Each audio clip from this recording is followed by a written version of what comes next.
Bismillahirrahmanirrahim. Assalamu alaikum, dear students.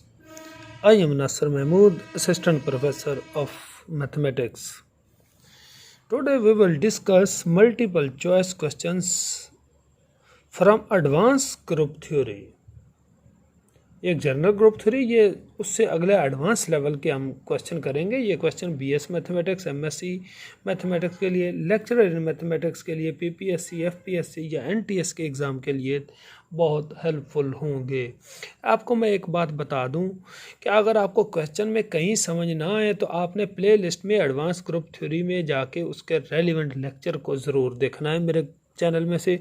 और MCQs करने से पहले आपने प्लेलिस्ट में एक मोटिवेशनल वीडियोस में से tricks of MCQs by Nasir Mahmood या multiple choice questions tricks by Nasir Mahmood, ये आप सर्च करेंगे तो आपको ये एमसीक्यू सॉल्व करना बड़ा आपके लिए सिंपल हो जाएगा. अच्छा, तो पहला हमारा क्वेश्चन है finite sequence of sub group from G of G equal to G0 containing G1 containing G2 and so on, Gi containing Gi plus 1 to Gk equal to A. ये साफ ज़ाहिर है G से A है तो ये normal series G to A हुई. अगर ये E होता तो फिर ये पूरी नॉर्मल सीरीज़ थी. ठीक है, Gi इज़ नॉर्मल, ये देखें इज़ इन Gi plus 1. ये G1 G0 में नॉर्मल है, G2 G1 में नॉर्मल है, यानी G1 जो नॉर्मल है वो G0 में, G2 जो है वो नॉर्मल है G1 में, एंड सो ऑन. अगर चलता जाए तो Gi वो नॉर्मल हुआ पिछले में तो i-1 में, तो Gi is normal in Gi plus 1, ये नहीं है. Gi is normal in Gi-1, ये भी नहीं है. Gi is normal in Gi, ये सिर्फ चीफ सीरीज़ में है और किसी में ये एग्जिस्ट नहीं करता. सेकंड क्वेश्चन है इन द नॉर्मल सीरीज़, यानी अगर यही नॉर्मल सीरीज़ ले लें जिसमें ए को ई होना चाहिए, the factor groups of called normal factor represented by. अब जैसे Gi जो है G0 में है, G2 G1 में है, Gi नॉर्मल है Gi-1 में, तो जो फैक्टर ग्रुप हुआ ये नॉर्मल है Gi में, तो Gi-1 ओवर Gi, ये हुए फैक्टर ग्रुप की रिप्रेजेंटेशन Gi-1 ओवर Gi. बाकी इनमें कोई भी नहीं है. I is 1 to K. तो ये ज़रा आपने ज़हन में रखिए, दोनों पहले एक ही जैसे तकरीबन हैं ऑप्शन सेलेक्ट करने में. क्वेश्चन नंबर 3 है the length of normal series is said to be number of its normal factor. ये उसकी डेफिनेशन है. सब ग्रुप भी नहीं होता है, नॉर्मल सब ग्रुप भी नहीं होते, अबिलियन तो उसमें ऑप्शन आता ही नहीं. तो नॉर्मल फैक्टर की जो तादाद है वो उसकी लेंथ कहलाती है. क्वेश्चन नंबर 4 है any to normal series of group have same isomorphic refinements is called. ये शराइट्स रिफाइनमेंट थ्योरम की स्टेटमेंट है, यानी शराइट्स रिफाइनमेंट थ्योरम कहता है कि टू नॉर्मल सीरीज आइसोमॉर्फिक है रिफाइनमेंट में. ये बी ऑप्शन है ना. बटरफ्लाई लेमा और चीज़ है, जॉर्डन ऑर्डर ये कंपोजिशन सीरीज के लिए, और फर्मर्स लिटरल थ्योरम ये नंबर के लिए है. तो यहाँ पे शराइट्स थ्योरम आना था. क्वेश्चन नंबर 5 है a normal sub group of a group G need not to be normal sub group of G, sub group of G, simple group of G या साइक्लिक. तो जो नॉर्मल सब ग्रुप है normal series का वो Gi-1 में तो normal है, वो G में नॉर्मल ज़रूरी नहीं है. अगर G में नॉर्मल होता वो सिर्फ चीफ सीरीज में होता है, तो ये G में ज़रूरी नहीं है. क्वेश्चन नंबर 6 है H power G of H in G is called smallest normal. H power G of H in G is the smallest normal subgroup of G containing H is called. ये दरअसल normal closure की definition है. अगर आपने मेरे वो पिछला lecture देखा हो तो ये normal is called normal closure. Length of normal series वो तो आपको पता है, पिछले वो पहले हम कर चुके हैं कि वो नॉर्मल फैक्टर की तादाद होती है. सब नॉर्मल जो any member in normal series है वो सब नॉर्मल होता है. फैक्टर ग्रुप वो भी आपको पता है कि ग्रुप ओवर नॉर्मल ग्रुप. तो ये नॉर्मल क्लोजर की डेफिनेशन है.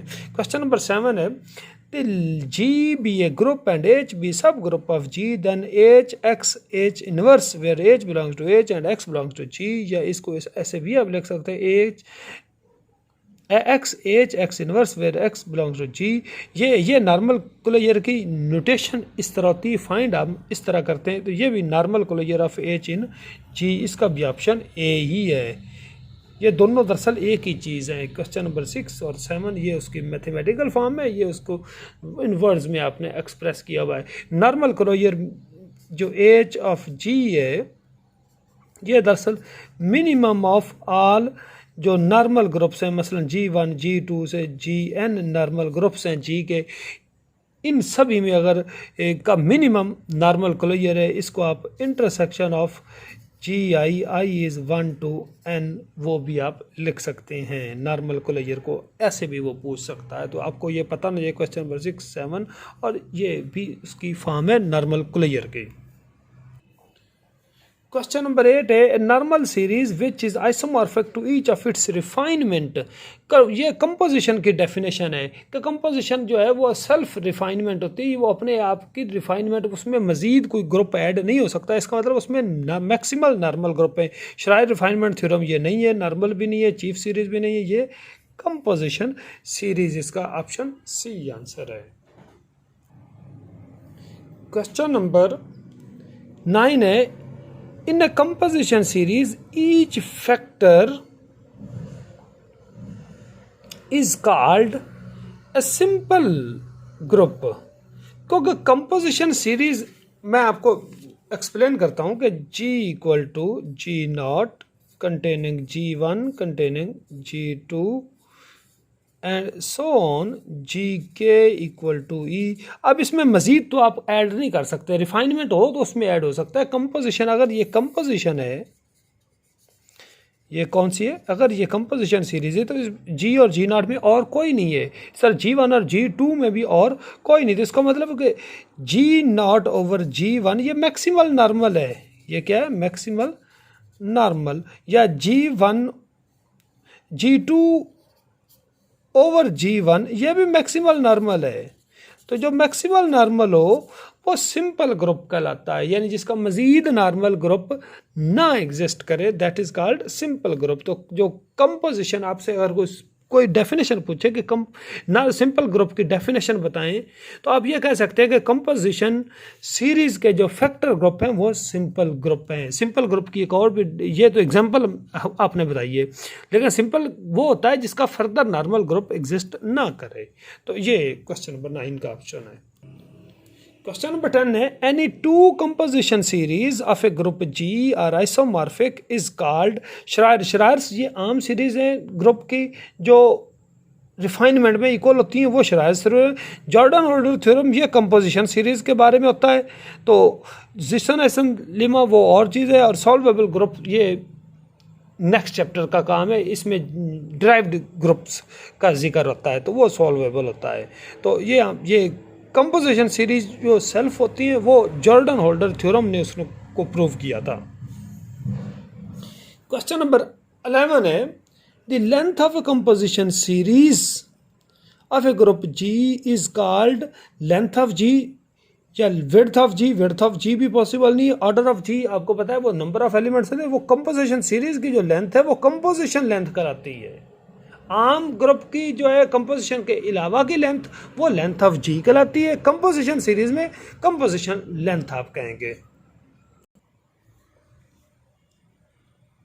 क्वेश्चन नंबर 12 है कि a sequence of sub group G equal to G0 G0 containing G1 containing G2 GI and so on is called descending normal chain. अगर G0 से E आए तो डिसेंडिंग है, यानी डिसेंड यानी नीचे उतरना, यानी ऊपर से नीचे आना। G0 से E तक अगर आए, if every GI is a proper normal sub group of GI minus 1। ये देखो G1 G0 में नॉर्मल है, G2 G1 में नॉर्मल है, तो इसका मतलब कि पिछले में नॉर्मल हुआ, GI नॉर्मल हुआ, GI माइनस 1 में G में I में नहीं है, G में भी नहीं है, और GI प्लस 1 में भी नहीं है। अच्छा, ये ब्रेक ऑफ इसे पता क्या कहते हैं कि अगर जी से ई तक आ जाए तो वो उसकी ब्रेक ऑफ होगी। तो ये नीचे वही डेफिनेशन है, a descending normal chain is said to break off if G K equal to E, G K equal to E for some natural number. किसी नंबर के लिए जी से ई तक आ जाए तो वो डिसेंडिंग, और अगर ई से ई जी तक जाए तो वो असेंडिंग हो गया। ये ज़हन में रख ले, ई से जी तक जाए तो असेंडिंग, जी से ई आए डिसेंडिंग। ये नीचे definition, a sequence of subgroups E equal to F naught containing F1 containing F2 and so on Fn and up to G, यानी E से G। ये वैसे असेंडिंग आ गया, असेंडिंग नॉर्मल चेन। अब देखें कि जो F0 F1 में है, F1 नॉर्मल है F2 में, तो Fi जो है वो नॉर्मल हुआ F अगले में, आगे ये जा रही है, ये असेंड यानी आगे की तरफ जा रही है। तो Fi is normal in Fi+1 ascending में। डिसेंडिंग में वो पिछले में Gi i-1 में, Fi is normal in Fi+1, ये आगे को जा रहा है। क्वेश्चन नंबर 15 है, ascending normal chain is said to be break off if for some natural number n Fn is equal to. अब देखें डिसेंडिंग, ये पिछला फिर देख लें, ये डिसेंडिंग है जी से ई नॉट की तरफ, असेंडिंग ई से जी की तरफ है। तो यानी असेंडिंग ब्रेक ऑफ करेगी जब एफ एन ई जी के बराबर हो। किसके बराबर हो? एफ एन ई से शुरू होना और जी पे ख़त्म हो तो वो असेंडिंग की ब्रेक ऑफ है। तो यानी यहाँ पे an ascending normal chain is said to be break off if for some natural number N F N is equal to G, यानी ई से जी की तरफ। क्वेश्चन नंबर 16 है, group G has a composition series if and only if all of its ascending and descending normal chains break off, यानी ascending G से descending जी से ई और ascending ई से जी तक हों, तो वो दोनों अगर एग्जिस्ट करें तो ही वो ब्रेक ऑफ हूँ तो वो कंपोजिशन सीरीज होती है। अगर ब्रेक ऑफ ना हो तो कंपोजिशन सीरीज नहीं कराती। अब ये चीफ सीरीज है, ये चीफ सीरीज, अब मैं आपको यहाँ पे एक एग्जांपल देता हूँ। पहले एग्जांपल तो नहीं, ये मैं चीफ सीरीज बना के दिखाता हूँ कि G equal to G not containing G1 containing G2 and so on containing G K equal to ई। एक तो जी आई है जो है वो नॉर्मल है Gi-1 में, और जो जी आई है ये नॉर्मल जी में भी होना चाहिए। जी आई नॉर्मल Gi-1 में तो है, और अगर जी में भी नॉर्मल हो तो ये क्या कराती है? चीफ सीरीज है। तो ये इसकी डेफिनेशन है चीफ सीरीज, या उसका दूसरा नाम है principal series of G if E G I is maximal normal sub group of G. यानी ये जी आई जी में तो है, और वो किस में कंटेंड है? ये G1 G0 में, G2 G1 में, तो ये Gi-1 इसका ऑप्शन आना है। This subgroup G is said to be solvable if Gk equal to Ge simple group or normal group। यहाँ पर G पावर K का मतलब उसका kth डिराइव्ड ग्रुप है जिसमें कम्यूटेटर यूज होता है, G1 या G2 या इस तरह जो कम्यूटेटर से, यानी कम्यूटेटर का आपको पता होना चाहिए कि ए बी जो है वो किसके बराबर होता है? A B A inverse B inverse. तो ये जी और जी का जो केथ ड्राइव्ड ग्रुप है, अगर केथ ड्राइव्ड ग्रुप ई आ जाए तो ये ग्रुप सॉल्वेबल कराता है। जी नहीं होना चाहिए, सिंपल भी नहीं, नॉर्मल भी नहीं, जी पावर के, यानी ये जी पावर के नहीं कहना, जी की केथ डिराइव्ड ग्रुप अगर ई आ जाए तो वो सॉल्वेबल है। आगे है जो के अगर लीस्ट नंबर है, द स्मॉलेस्ट इंटीजर के फॉर विच जी पावर के यानी केथ डिराइव्ड ग्रुप ई आ जाए, के इज कॉल्ड सॉल्वेबिलिटी लेंथ। ये सॉल्युबिलिटी फैक्टर नहीं है, सॉल्युबिलिटी कांस्टेंट भी नहीं है, और ना ही नॉर्मल है। के को क्या कहते हैं? Solubility length of G. Question number 20 है, every abelian group is solvable with solubility length 1। Abelian की लेंथ जो है वो हमेशा सॉल्युबिलिटी 1 होता है। वो पहले ग्रुप में ही वो जब आप कम्यूटेटर लगाते हैं तो वो ई बन जाता है, A B A inverse B inverse. अगर ए और बी दोनों वो A B equal to B A हो तो वो किसके बराबर हो जाता है? कम्यूटेटर में। मैं आपको ये साबित पहले करके देता हूँ। अब देखें कि यानी अबिलियन की सॉल्युबिलिटी लेंथ 1 है। 1 कैसे है कि मसलन अगर जी अबिलियन है तो उसमें हमें पता है कि A B equal to B A तो हुआ, तो ए बी पे ड्राइव ज़रा लगाएं, यानी जी का यानी ये पहला ही ऑर्डर हुआ, तो ए बी को मैं बी ए लिख सकता हूँ क्योंकि जी अबिलियन है। आगे ए इनवर्स बी इनवर्स, अब ये तो बन गया ई, तो ये ख़त्म हो गया ए इनवर्स, तो ये ई, तो ई लिखने की ज़रूरत नहीं थी। बी इनवर्स, तो ये भी ई, तो ई से मुराद के ये आइडेंटिटी ग्रुप पहले स्टेप में हो गया। तो उसकी जो सॉल्युबिलिटी यानी अबिलियन की जो सॉल्युबिलिटी है वो K1 होता है, तो सॉल्युबिलिटी लेंथ अबिलियन की 1 हुई। 21 है, a solvable group of solubility length 2, जिसकी 1 हो वो अबिलियन है, जिसकी लेंथ 2 हो सॉल्युबल ग्रुप की, उसको मेटा अबिलियन कहते हैं। मेटा अबिलियन की यही डेफिनेशन है, soluble group of solubility length 2 is called a Meta abelian group. Abelian नहीं है, नॉर्मल भी नहीं है, सॉल्युबल तो है ही है, लेकिन लेंथ 2 वाला मेटा अबिलियन है। ये आई होप के बड़े ही सिंपल ये MCQs थे। अगर आपको समझ आई है तो काइंडली चैनल को सब्सक्राइब ज़रूर करें, इस वीडियो को अपने फ्रेंड्स तक शेयर भी कर दें। मज़ीद कोई प्रॉब्लम हो तो आप मेरे चैनल में इस सारे टॉपिक्स को प्लेलिस्ट में एडवांस ग्रुप थ्योरी में डिस्कस किया हुआ, वो आप देख सकते हैं। मज़ीद लेक्चर के टेस्ट के बारे में भी अगर आपने further ring theory, group theory या कोई और चैनल देखना है तो वो प्लेलिस्ट में आप वीडियोस ज़रूर देख सकते हैं। Thank you ji.